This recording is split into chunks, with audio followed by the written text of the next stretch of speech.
Today we'll talk about the teaching of listening skills. Listening is an important communication skills and similarly an important component of the teaching in English language classrooms. Listening is based on a process. We could roughly call it the listening process. Let's have a look at it.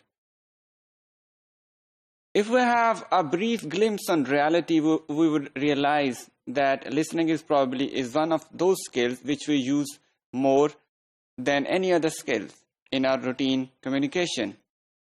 Roughly speaking, by using some of the estimates found in books, we could say that we listen to more, almost double than speaking, and 4 times than reading, and 5 times more than writing. We could also see that based on its importance in second and foreign language classrooms, the talks about and the debates about listening comprehension were initiated somewhere in 1960s and 70s.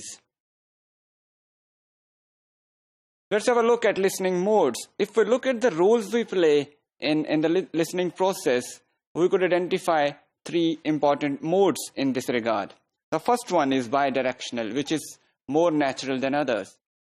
In this mode, 2 interactants talk to each other and they keep on changing their roles of listener and speaker quite frequently and sometimes unnoticingly.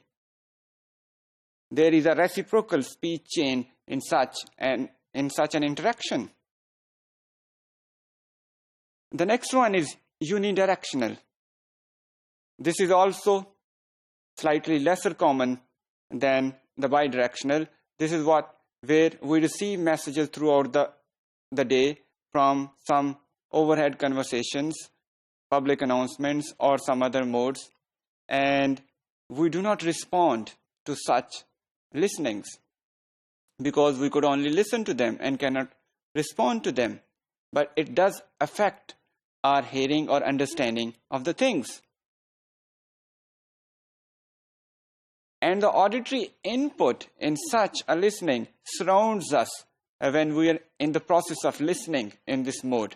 The next one, and an important mode of listening, is the auto-directional listening. This involves a kind of self-dialogue or a kind of internal process of language.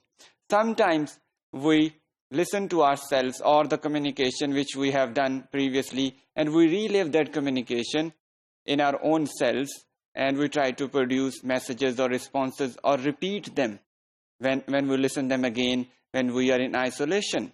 So it's auto-directional and it's most of the time internal. Listening process may also be divided in some stages, and usually the researchers in communication divide the listening process in 5 important stages. It begins with receiving.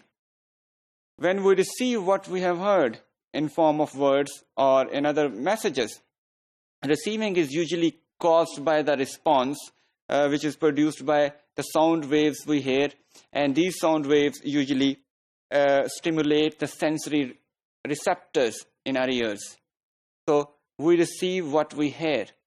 The next stage is understanding, learning the meaning of what we have heard or listened to.